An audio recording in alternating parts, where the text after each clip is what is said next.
Hello viewers, welcome to the new session on Fine Arts Painting of Indus Valley Civilization.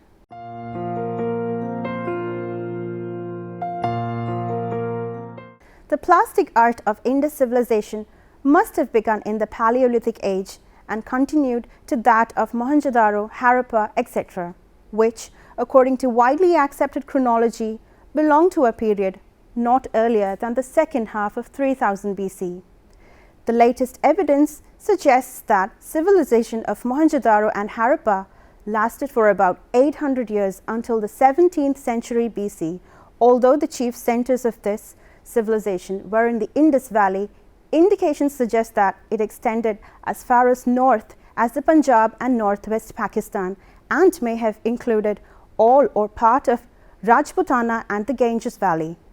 The civilization, under reference, called variously as Indus Civilization, Indus Saraswati Civilization, Harappan Civilization, is believed to be the contemporary of Egyptian and Mesopotamian civilization. Though there is evidence of interchange of goods between Sumerian, Mesopotamian, and the cities of Indus Valley, Indus civilization remains distinct in terms of writing, town planning, religious beliefs, etc. About the first half of 3000 BC, two significant cultures named Zob and Kulli have flourished respectively in north and south of Baluchistan. The terracotta figurines of these Zob and Kulli cultures are recognized as the earliest efforts of plastic activities in India. These two cultures appear to coincide with each other and later overlapped with the Harappan culture of the Indus Valley. Terracotta figurines of Kulli and Zob. The plastic art of Indus Valley is mainly known for its dynamic naturalism, which is believed to have begun with the peasant culture of Kulli and Zob and reached its mature state at Harappa culture, where its appearance is extensive. A fair number of terracotta figurines of animals and women have excavated from these sites. Among the animal figurines, those of the bull are the most common. It is assumed that they had a religious association with the animal. Figurines serving as children's toy also appear among the objects from Kulli culture. Objects like bird whistles also have been found due to contacts with Harappan culture. The terracotta female figurines are made by pinching up or pressing down the clay by fingers according to the requirement of the form. The archaic treatment of the face and body, a conventional position of hands on either the waist or the breast, may suggest some ceremonial or ritualistic association. The flat bases of these figurines indicate that they were intended to be set up on some kind of platform. It is suggested that these figurines were meant to represent a female divinity connected with fertility cult of ancient times. Among the animal terracotta figurines of Zob culture, the humped bull predominate. The bull figurines are more or less of the same as Kulli. However, they are sturdier and show features implying a mature naturalistic sense. The female figurines of the Zob Valley indicate certain development in technique and production of terracotta. An attempt toward more naturalistic representation of the face is seen in the indication of mouth by an open slit just above the chin. The face is further characterized by a high, smooth forehead and deep eye holes, which were probably intended for insertion of pellets to serve as pupils. The Zob and Kulli figurines show elaborate headdresses and jewelry, all separately executed and then applied. A schematic treatment of stripes is noticed in the painted cattle figurines from Kulli site. It is apparently recognized as a sequence of plastic tradition of these both cultures with Harappan culture in their later phase. Harappa culture. Representation of form in relief as well as in round were among the achievements of Harappan civilization. The materials used were terracotta, bronze and stone. It is noticed that bronze and stone are found to be developed, stylized and far ahead of the traditions expressed in the terracotta figurines. A survey of Indian art by S.K. Saraswati observes that It is possible that the former represents a popular plastic idiom of the commoner people following the terracotta traditions of the peasant culture of Zob and Kuli, while the stone and bronze sculptures represent an art of the higher section of people. In Harappa, terracotta female figurines are carefully done. Attention is given to detail and finish. The techniques in stylization are similar to that of the peasant culture of Kuli and Zob. Eyes are made of two separate pellets, mouth of a small strip applied to the face, with a deep straight indentation to indicate the lips and breasts are shown by separate pellets by cones. It is observed a greater elaboration of the headdresses and hairstyles as well as of ornaments. The Harappa figurines do not represent only busts with flat bottoms below the waist. These figures were fully modelled with hands and legs. In the figurines of peasant cultures, the hands were attached to the human body. Sometimes they rest on the hips or on the breasts, but in the Harappa figurines, they are completely detached. They either hang down or carry something with one or both hands. Hence, Harappan figurines suggest a greater freedom of movement. Secular figures such as female kneading dough, nursing mother, crawling child, etc. also appear among Harappan figurines. A small percentage of male figurines also have been discovered. The male figurines are commonly found seated with hands either on or round the knees or joined in front in an attitude of devotion. Very rarely they are shown standing. The techniques employed in the production are the same as that of female figurines. Intaglio figures of animals come to form the most characteristic design on the seal. It leaves a striking mark with the objects of Harappan civilization. Seals are made of steatite in square and rectangular with inscriptions. The inscriptions are in a script and still remain undeciphered. The figures of the monkey, the ram, the buffalo, the goat, the rhinoceros, the elephant, the pig, various kinds of birds and reptiles are represented on seals.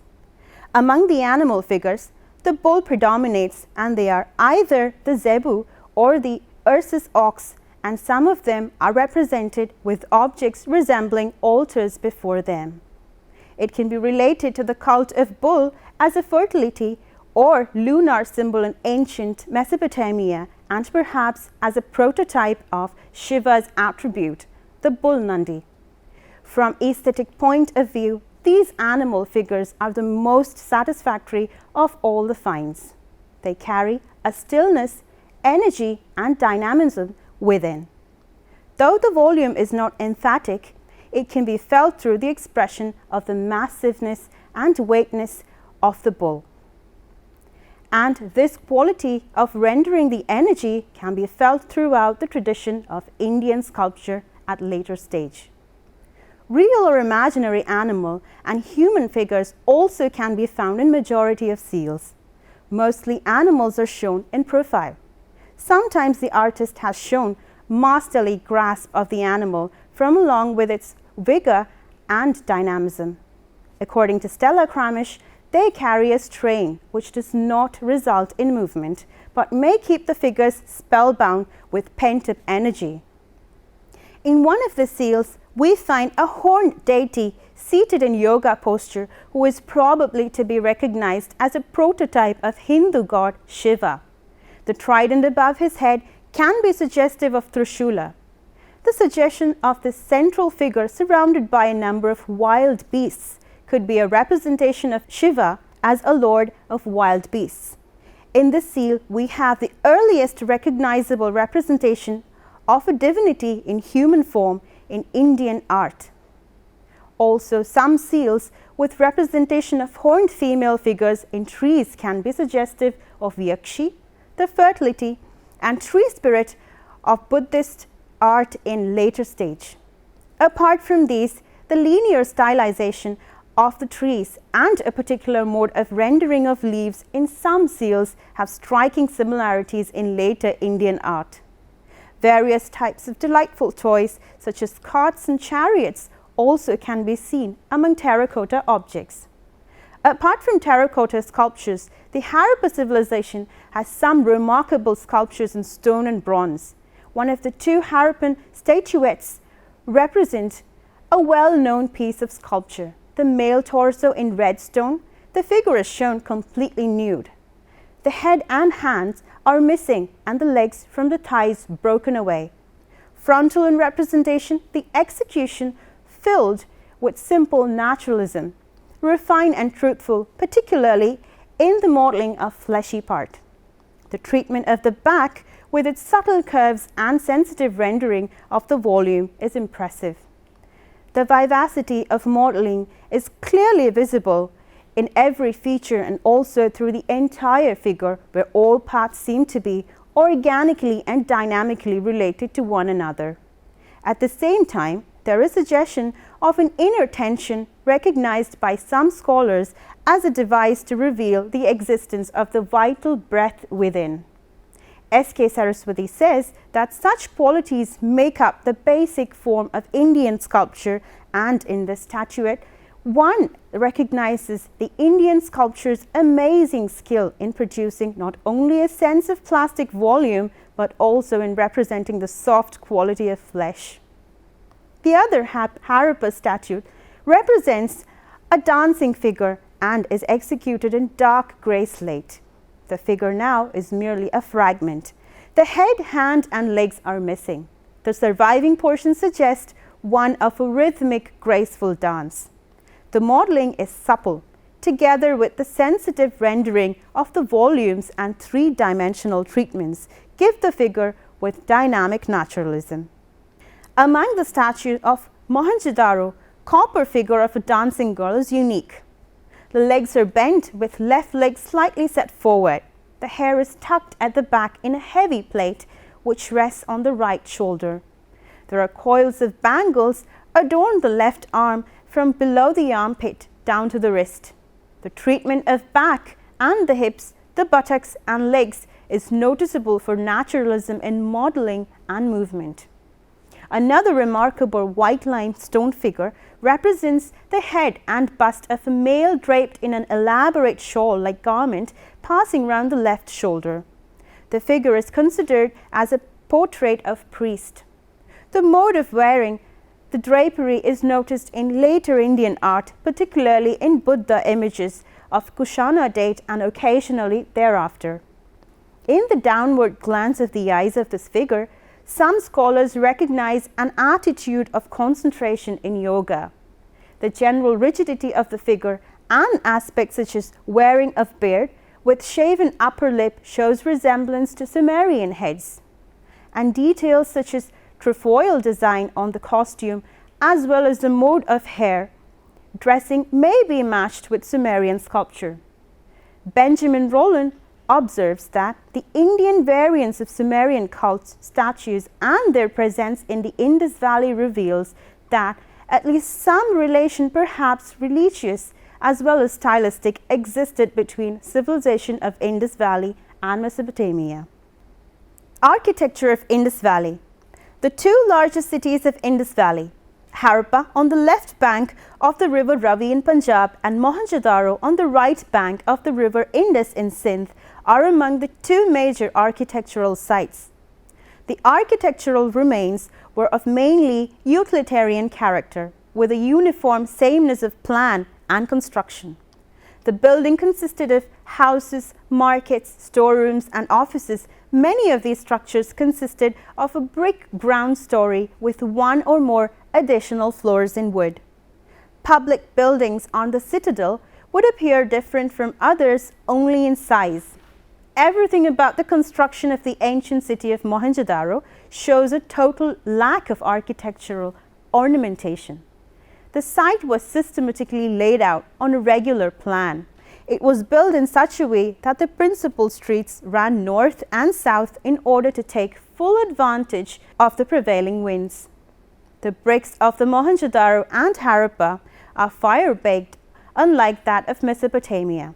But certain architectural features, such as the use of narrow-pointed niches as the only forms of interior decoration in the Indus, are also found as exterior architectural features in Mesopotamia. and these are suggestive of a relationship with ancient Near East. But none of the buildings of these cities can be identified as temples or a place for worship. There seems to have been no dominant class of priests or warriors. Fine, but undecorated beaten copper vessels are discovered from these cities. Most of their pottery with these features suggests utilitarian function, though there are some large storage jars with geometrical leaf motifs in black on red are found. Among the more interesting structures of Mohenjo-daro were the remains of a great public bath.